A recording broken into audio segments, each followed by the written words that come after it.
चलिए, जो स्थितियाँ हमने पिछले वीडियो में पढ़ी थी, अब आगे हम उन स्थितियों को देखते हैं। ये स्थितियाँ ये थी, एक बार फिर हम रिवाइज कर देते हैं आपको कि अगर दो रेखाएं इस तरह की हैं, युगपत समीकरण है, रेखीय युगपत समीकरण है, तो वो दोनों रेखाएं प्रतिच्छेद करेंगी अगर a1/a2 बराबर नहीं है b1 b2 b2 के। संपाती होंगी अगर तीनों अनुपात बराबर होंगे, और समांतर होंगी अगर पहले दो अनुपात बराबर हैं और वो अचर पद के अनुपात के बराबर नहीं है। इसको ऐसे समझेंगे कि x और y के गुणांक के अनुपात आपस में बराबर हैं और वो अचर पद के अनुपात के बराबर हैं, तो संपाती। x और y के अनुपात आपस में बराबर नहीं है तो प्रतिच्छेद करेंगे, यानी एक हल होगा।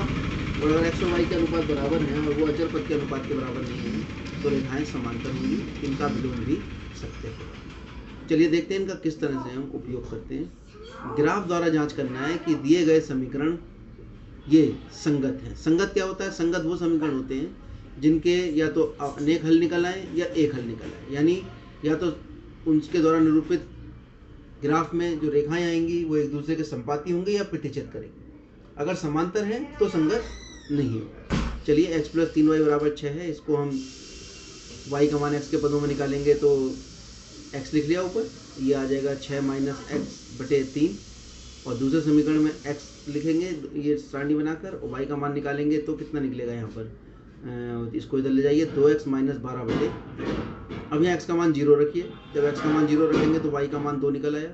अब y का मान 0 रख दीजिए तो x का मान 6 निकल आया। तो ये आपने इस समीकरण में इसके 2 हल प्राप्त कर। ऐसे इसमें भी आराम से हल प्राप्त हो जाएंगे। इसमें हम अगर x का मान 0 रख दें तो y का मान कितना आ रहा है, -4, और यहाँ पर अगर हम x का मान 3 रख दें तो 3 दूनी 6, और 6 में से यहाँ देखिए 3 दूनी 6 और 6 में से 12 गया -6, और 3 से काटेंगे तो -3।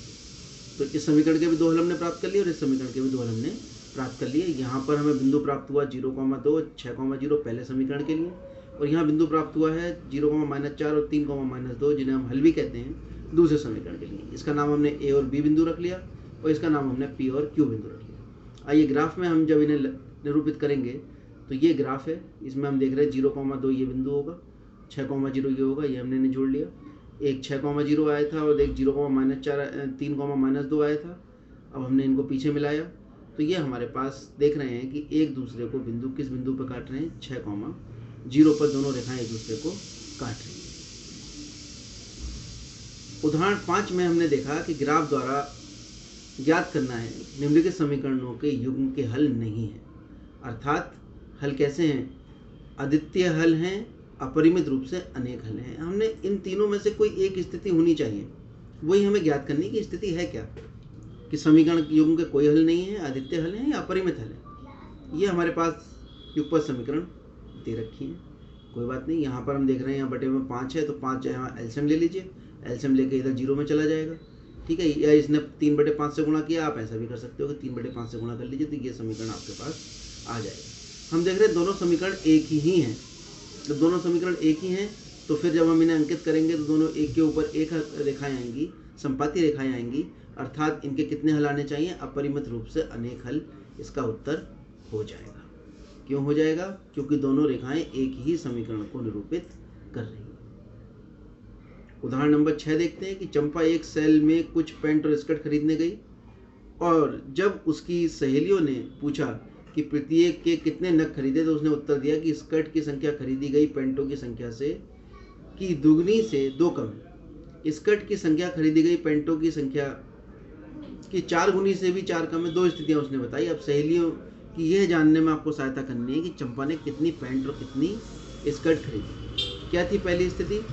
सेल में कुछ पैंट और स्कर्ट खरीदने गए, उनकी कीमत तो हमें नहीं पता थी, तो हम मान लेते हैं, भाई इसने भी माना होगा कि मान लिया कि पैंटों की जो संख्या है वो x है और स्कर्टों की संख्या y है। चलिए संख्या मान लेते हैं। तो यहाँ पर उसने क्या किया, सेल में जब उसकी सहेलियों ने उससे पूछा कि प्रत्येक नग कितने खरीदे तो उसने उत्तर दिया कि स्कर्टों की संख्या खरीदी गई पैंटों की संख्या की 2 गुनी से 2 कम, यानी जितनी भी स्कर्ट है वो पैंट की जो संख्या है उसकी 2 गुनी से 2 कम है। तो ठीक है भैया, पहली स्थिति हमारी बन गई कि जो स्कर्ट की संख्या है वो पैंटों की संख्या की 2 गुनी से 2 कम है, यानी स्कर्ट की संख्या बराबर है पैंटों की संख्या की 2 गुनी से 2 कम है। ऐसे दूसरी स्थिति में क्या कहा उसने?